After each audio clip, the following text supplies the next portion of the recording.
가게에 가보면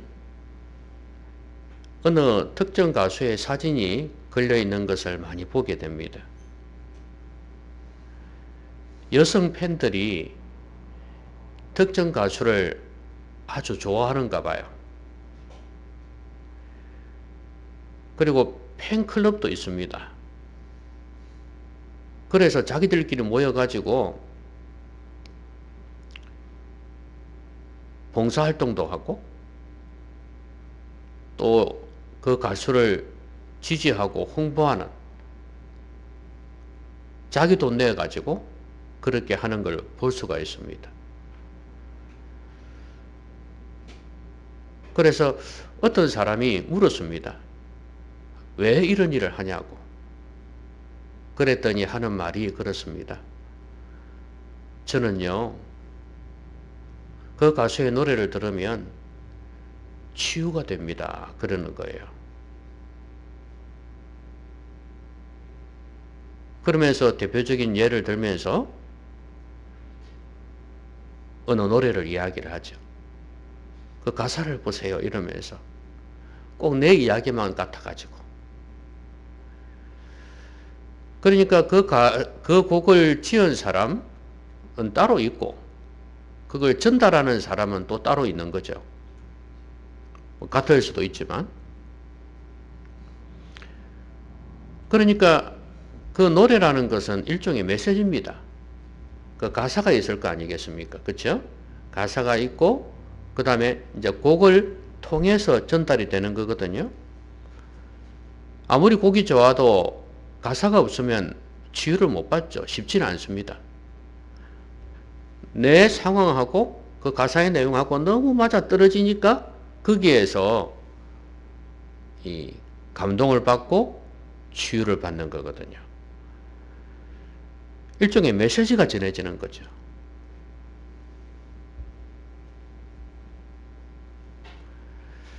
그런데 그 노래만 그런 게 아니고요. 어느 강사가 강의를 할 때도 그런 일은 벌어집니다. 곡조가 있는 메시지, 그것도 그런 효과가 있지만 이렇게 강의를 통해서 또 역시 감동을 받고 치유를 받는 그런 경우도 생깁니다. 역시 메시지가 전해지는 거죠. 그리고 글을 통해서도 그럴 수 있어요. 책을 통해서 이 책을 읽다 보면은 특정 구절에 그냥 감동을 받아가지고 치유가 되는 경우도 있고 전체 메시지를 통해서 나에게 주는 그런 감동도 있을 겁니다. 어쨌거나 결국에는 그 메시지하고 또 메시지를 듣는 사람하고의 어떤 만남이 이루어지는 거죠. 메시지를 전하는 사람일 수도 있고 그렇지만 원래는 또 다른 사람이 쓴 것일 수도 있고 그런데 중요한 건 여기에 메시지가 있다는 거예요. 그리고 그 메시지를 받으면서 그로 인해서 이제 치유도 일어나는 거고 감동도 받는 거고 변화가 되는 거 아니겠습니까? 그런 일들이 사실은 하나님의 말씀 앞에서도 일어납니다. 하나님의 말씀을 들을 때도 이제 그런 일이 일어날 수 있는데 근데 정반대의 일도 일어날 수 있어요. 어떤 노래라 할지라도 어떤 책이라 할지라도 어떤 강의라 할지라도 그 듣는 사람이 거기에 동조를 하고 공감을 하고 그러면 자기의 어떤 의지를 가지고 그렇게 대하면 거기에는 아까 말씀드린 그런 감동도 있고 은혜도 있어요. 치유도 있어요.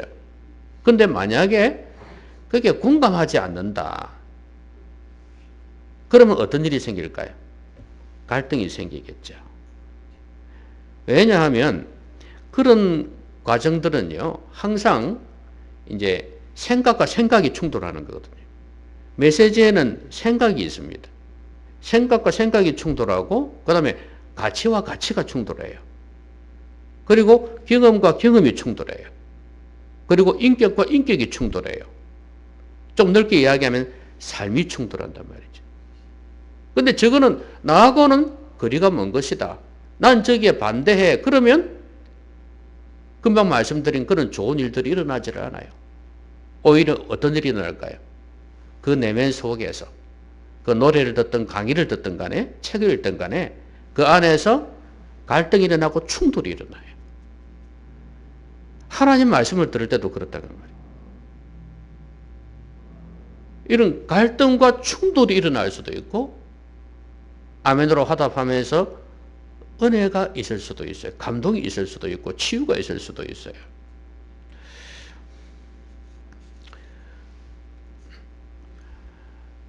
하나님의 말씀도 그런 일이 역시 일어나는데 그런데 하나님의 말씀은 메신저가 있습니다. 메시지를 전달하는 사람이 있단 말이죠. 그런데 이 중요한 것은 전달하는 사람이 부족할 수가 있잖아요. 그리 해도 설령 그렇다 할지라도 하나님에 대해서 좋은 감정을 가지고 있는 사람, 하나님에 대해서 믿음을 가지고 있는 사람은요. 그 메신저가 부족하다고 해서 메시지까지 부정하지는 않습니다.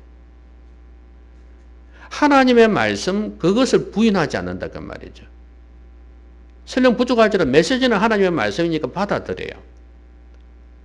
결국엔 메시지를 부정하는 이유는 뭐냐 하면 메신저가 좋지 못해서 말을 잘 못해서 뭐가 잘못되어서 그래서 거부하는 게 아니에요. 만약에 그거는 핑계예요. 한다면.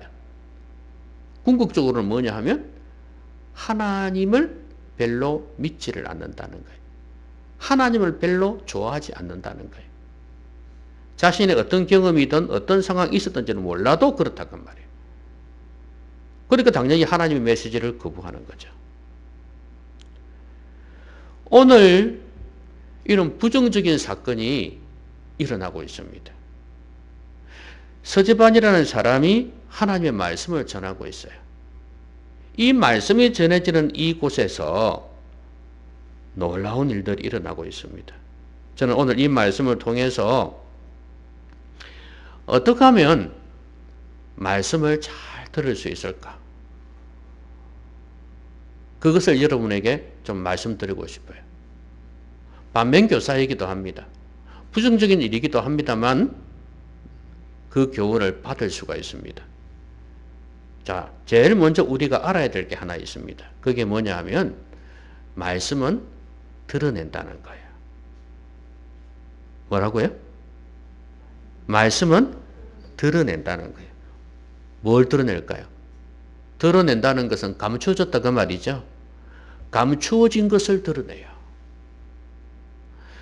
오늘 우리가 읽은 본문은 51절부터 60절까지인데 그 앞에 7장 앞부분이 아주 길죠. 그렇죠? 스데반이 지금 설교를 하고 있어요. 아주 길게. 그냥 우리가 읽을 때는 넘어가고 싶은 그런 이야기들일 수도 있어요.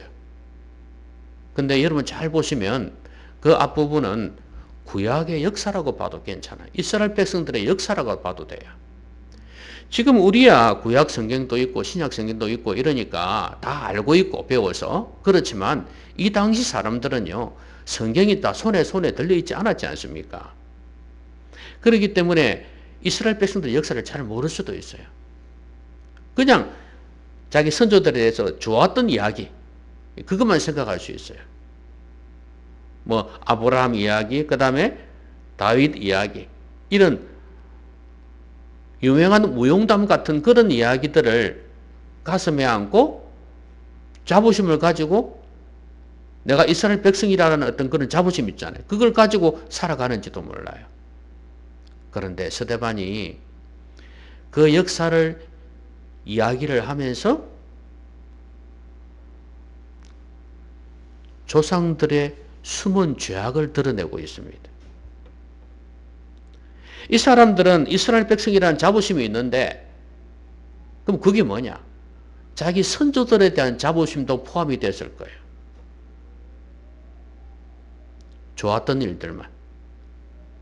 그런데 스데반은 그들의 죄악을 드러내고 있습니다.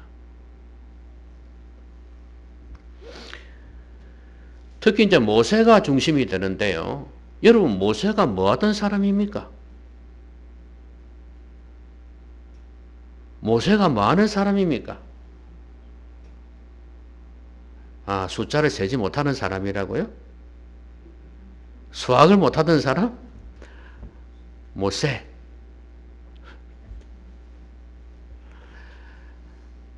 여러분, 모세 하면 율법이 떠오르지 않습니까? 십계명을 포함해서 하나님으로부터 율법을 받은 사람이잖아요. 그렇죠? 그런데 이 하나님의 말씀을 받아서 이스라엘 백성들에게 전해주던 사람입니다. 그리고 그 말씀에 따라서 이스라엘 백성을 지도하고 인도했던 사람이에요. 그런데 여러분도 알다시피 십계명 받으러 올라가면서 그들에게 당부한 말씀이 있었죠. 우상을 만들지 마라 그랬거든요. 그런데 이 사람들은 하나님을 믿지도 아니하고 그러면서도 제대로 믿지도 아니하고 모세가 없는 동안에 금송아지를 만들었잖아요. 우상을 만들었단 말이에요. 이게 하나님이다 이러면서 그 앞에서 숭배하고 절하고 그랬단 말이죠. 이걸 이제 지적을 해요. 스데반이.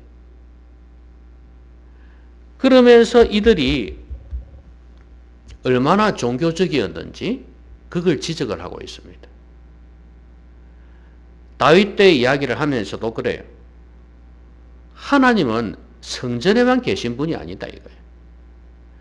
온 세상 천지에 하나님이 계시는 분인데 왜 그쪽으로 가둬놓냐는 그런 표현이에요.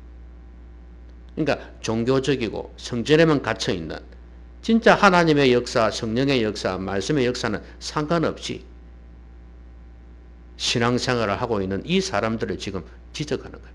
먼저 선조들을 지적하면서 이들을 지적하는 거예요. 이스라엘 백성들은 충격이었을 겁니다.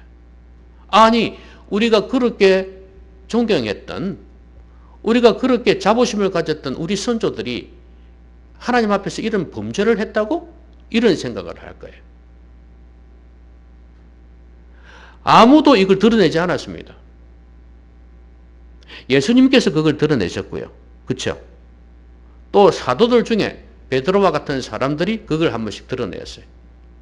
그런데 오늘 사도도 아닌 스데반이라는 사람이, 우리 집사로 알고 있는 사람이 있지 않습니까? 이 사람이 이걸 드러내고 있습니다. 그렇잖아도 기분 나쁜 차에 스데반까지 그걸 지적하니까 미치겠는 거야. 그래서 돌로 쳐 죽이지 않습니까? 여러분, 지금 스데반이 하고자 하는 말이 뭐냐 하면 선조들의 죄악을 드러낼 뿐만 아니라 너희들도 똑같이 그렇게 하고 있다. 그러면서 여기에 있는 이 사람들 역시 종교에 빠져 있다는 거예요.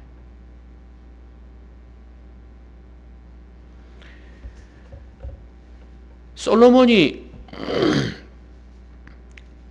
그를 위하여 집을 지었느니라. 그러나 지극히 높으신 이는 손으로 지은 곳에 계시지 아니하시나니. 그러면서 말씀을 전하고 있어요. 여러분도 아시다시피 예수님께서 뭐 성전을 모독했다느니 뭐 그런 이야기 많이 하지 않습니까? 그러니까 이 사람들은 성전에 대한 자부심, 성전 중심의 생활을 하고 있었어요. 어디든지 계시는 하나님의 음성을 듣고 하나님의 뜻을 깨닫는 이거하고 너무 거리가 먼 삶을 사는 거예요. 너희들이 적어도 하나님의 뜻, 하나님의 음성을 알았더라면, 들었더라면 이렇게 예수님을 죽이진 않았을 거다 이 말이에요. 여기에 그런 말씀이 있잖아요. 너희 조상들이 선지자들 중에 누구를 박해하지 아니하였느냐? 다 했다 그 말이에요. 의인이 오시리라 예고한 자들을 그들이 죽였다.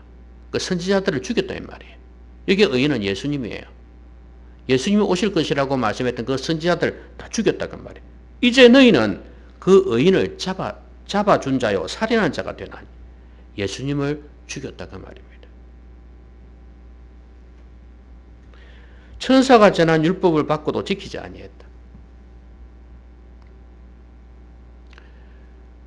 이렇게 하나님의 말씀을 불순종했던 지금 이 당시에 이스라엘 백성에 대해서 지적하고 있는 거예요.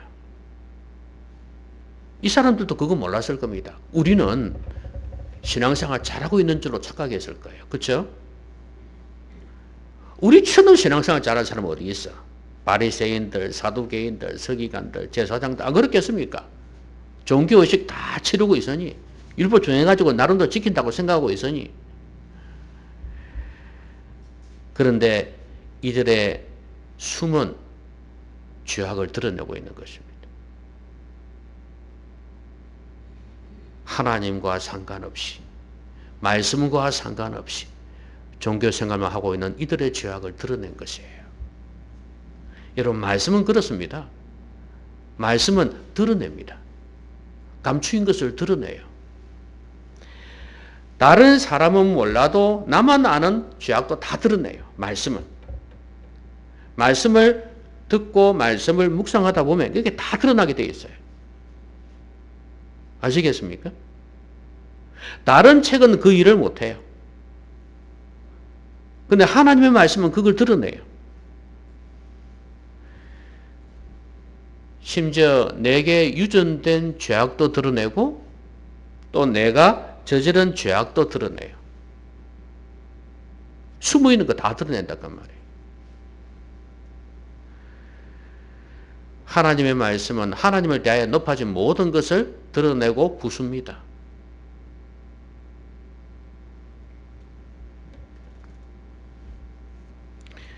하나님의 말씀을 듣거나 묵상할 때는 이 각오를 하고 말씀을 듣고 묵상을 해야 돼요. 아, 내 모든 것이 드러날 수 있겠구나. 아니야, 드러내야지. 내가 모르는 것이, 내가 깨닫지 못하는 것이 있을지라도 그 하나님의 말씀을 통해서 그걸 드러내야지. 그렇게 해야 된다 그 말이에요. 이런 각오가 없다면 말씀을 들을 자격이 없죠. 이런 각오가 없다면 말씀을 들을 수가 없어요. 그러니까 말씀은 누구나 들을 수 있는 게 아니다 그 말이에요. 그래서 하나님의 진실한 성도만이 하나님의 말씀을 들을 수 있는 거예요. 꼭 기억하시기 바랍니다. 말씀은 감추인 것을 드러낸다. 여러분들의 죄악을 여러분들의 기억 넘어 저편으로 보내지 말고 그래놓고 나는 편안하다 이렇게 생각하며 살지 말고 말씀 앞에서 온전히 다 드러내시기 바랍니다. 그리고 두 번째로 우리가 기억해야 될 것은 뭐냐면 영적인 유전자를 끊어야 된다는 거예요. 여러분도 오늘 이 말씀 보면 알겠지만 51절 한번 보세요.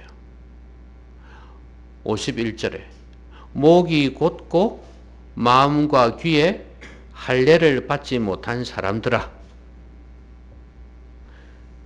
너희도 너희 조상과 같이 항상 성령을 거스르는도다 그랬어요. 왜 조상들이 이야기를 했다 그랬죠? 그들의 죄악을 드러내기 위해서. 그러면 그것만으로 그치나요? 아니에요. 바로 오늘 이 구절이에요. 너희도 너희 조상과 같이 항상 성령을 거스르는도다. 이 구절은 이 내용은 다른 사도들도 전하면서 이야기한 거예요. 조상들의 죄악을 지적하면서 이스라엘 백성들의 죄를 지적을 하셨거든요.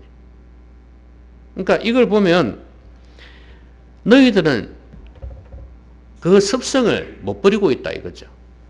조상들의 선조들의 나쁜 습성을 못 버리고 있다 이거예요. 그게 바로 영적인 유전자다 이 말이에요. 하나님을 거역하고 선지자들을 잡아 죽인 이 못된 습관, 그 하나님의 말씀을 거역하는 그 습관이 있단 말이죠. 그걸 여기서는 목이 곧고 마음과 귀에 할례를 받지 못했다 그랬어요. 여러분 할례를 받는다는 건 뭐죠? 할례를 받는다는 게 뭐예요? 뭘 상징하는 거예요? 정결입니다. 정결. 예? 그러니까 마음과 귀에 할례를 받지 못했다는 건 마음과 귀가 더럽다는 이야기예요. 부패했다는 거예요. 그래서 목이 곧다니면 교만을 이야기하는 거예요. 교만하고 마음과 귀가 어둡고 더럽다 이 말이에요. 그런 사람들아 이 말이죠. 마음과 귀가 부패한 이 사람들아. 그러니까 하나님의 말씀을 들을 수가 없다 이 말이에요. 조상들이 그랬던 것처럼. 여러분도 아시다시피 모세 앞에서 얼마나 이스라엘 백성들이 못된 짓을 했습니까? 거부하고 무시하고 그런 이 못된 사람들의 그 버릇, 그것이 지금 여기에 있는 이 사람들에게도 있다 이 말이에요. 여러분, 이스라엘 백성들은요 항상 성령을 거슬렀어요. 그런데 여기에 있는 후손들도 역시 그렇게 하고 있습니다. 제가 영적인 유전자 그랬는데요. 여러분, 유전자는 부모에게서 자녀에게 옮겨지게 되어 있잖아요. 그렇죠? 유전되게 되어 있어요.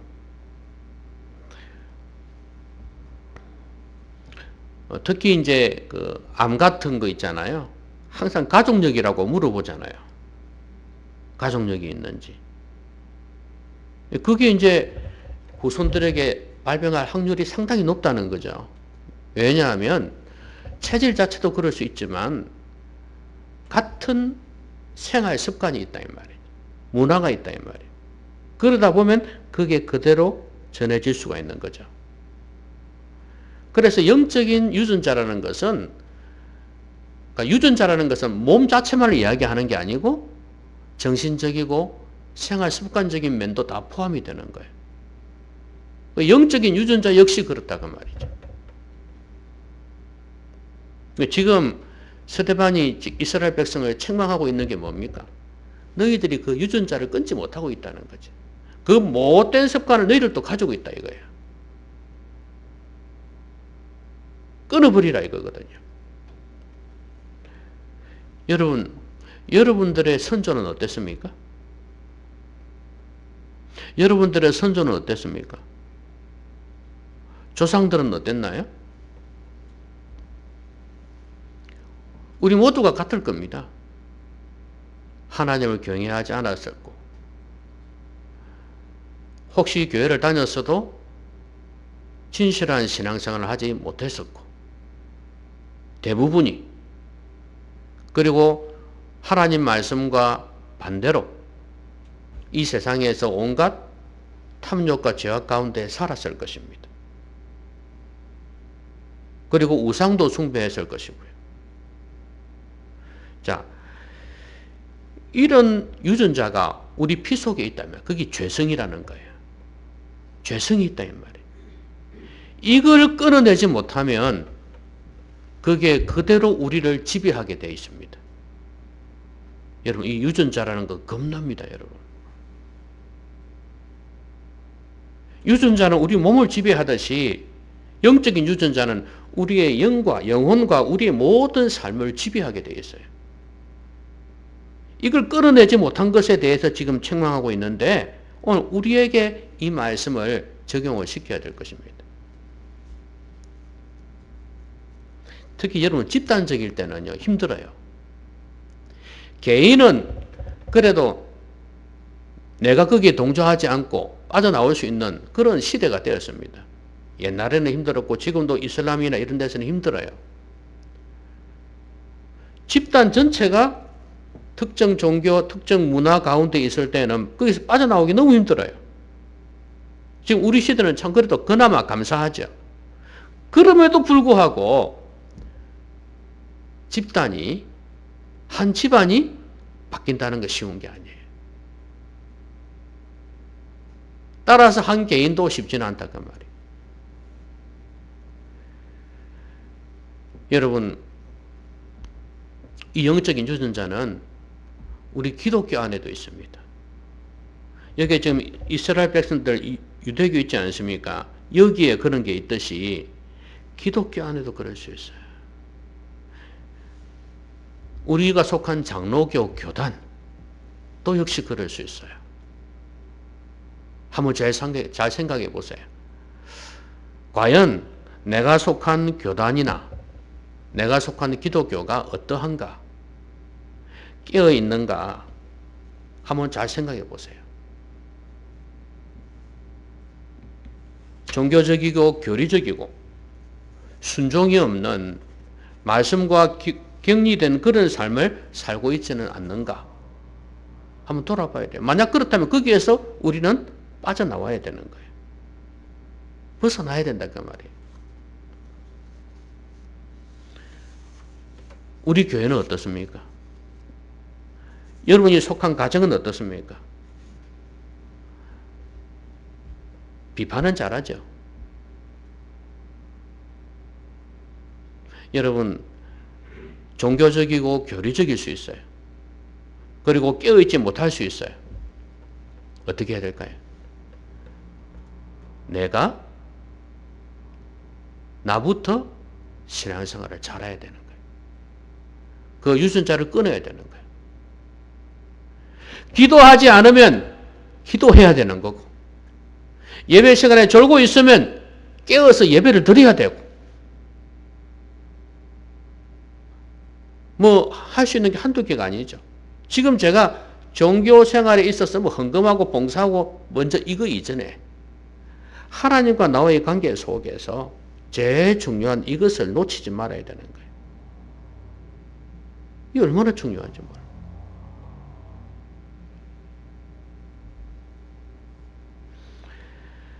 일반적인 유전자도 끊어내기가 힘든데 하물며 정신적이고 영적인 유전자는 말할 것도 없습니다.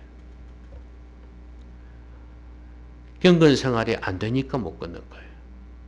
지금 여기에 이스라엘 백성들 왜 그게 안 되는 줄 압니까? 선조들처럼 똑같이 생활하고 있는 거예요. 변화가 없는 거예요. 하나님과 깊이 교제하는 경건 생활이 전혀 안 되는 거예요. 그래 놓고 예수님에 대해서 오늘 베드로에 대해서 오늘 스데반에 대해서 공격은 잘합니다. 말은 잘해요. 모두가 자기 관점에서 공격하고 있는 거죠. 엄청난 노력과 결단 없이는 이 유전자를 끊을 수가 없어요.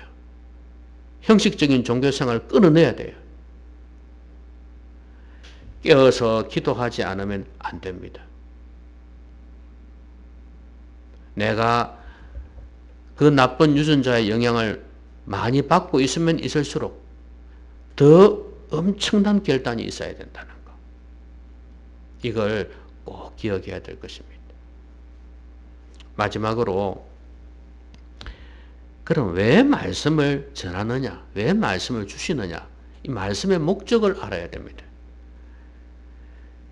여러분 스데반이 지금 이 사람들의 죄악을 드러낸 이유가 무엇입니까? 왜 그렇게 했습니까? 너희들이 예수님을 죽였다 그 말 아니에요. 그럼 어떡하라고? 베드로가 설교했을 때 기억나시죠? 예? 초대교회 성도들이 베드로가 설교했을 때 너희들이 예수님을 죽였다 그랬을 때 뭐라 그랬습니까? 어찌할꼬 그랬잖아요. 형제들을 어찌할꼬 그랬습니다. 그래서 회개하고 예수님을 믿으라고 말했어요. 성령을 받으라고 이야기를 했어요. 지금 스데반이 전하는 이유도 그겁니다. 말씀을 전하는 목적이 뭐냐 하면 회개하고 돌이켜서 변화된 삶을 살아라. 구원받으라 그 말이에요. 단지 정죄만 하고 끝내려고 하는 게 아니에요. 많은 사람들이 자신의 죄악이 드러날 때 원망을 한다거나 인정하지 않으려고 한다거나 분노하는 경우가 많아요.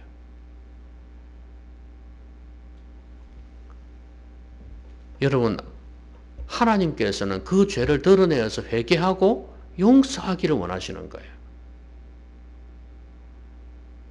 죄의 시험을 받도록 하기 위해서 그렇게 하신 거예요. 왜냐하면 죄 용서받지 않은 죄는 그대로 있어요. 그러면 죄가 있는 인생은 그리고 죄 짓는 인생은 소망이 없습니다. 여러분. 하나님께서 원래 사람을 만드실 때는 어떻게 만드셨나요?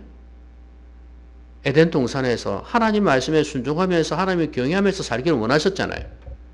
그런데 이들이 죄를 지었어요. 그래서 예수 그리스도를 보내기로 작정하신 거 아닙니까? 왜냐하면 죄 가지고는 너무 형편없이 살 수 있으니까. 천국에 갈 소망도 없고 하나님의 자녀가 될 수도 없고 하나님의 역사를 체험할 수도 없고, 그래서 하나님께서 예수 그리스도를 보내주신 거 아니겠습니까? 그래서 오늘도 스데반이 그 예수님의 복음 메시지를 전하고 있는 거 아니겠어요? 그리고 스데반이 마지막에 기도할 때 뭐라고 기도했습니까?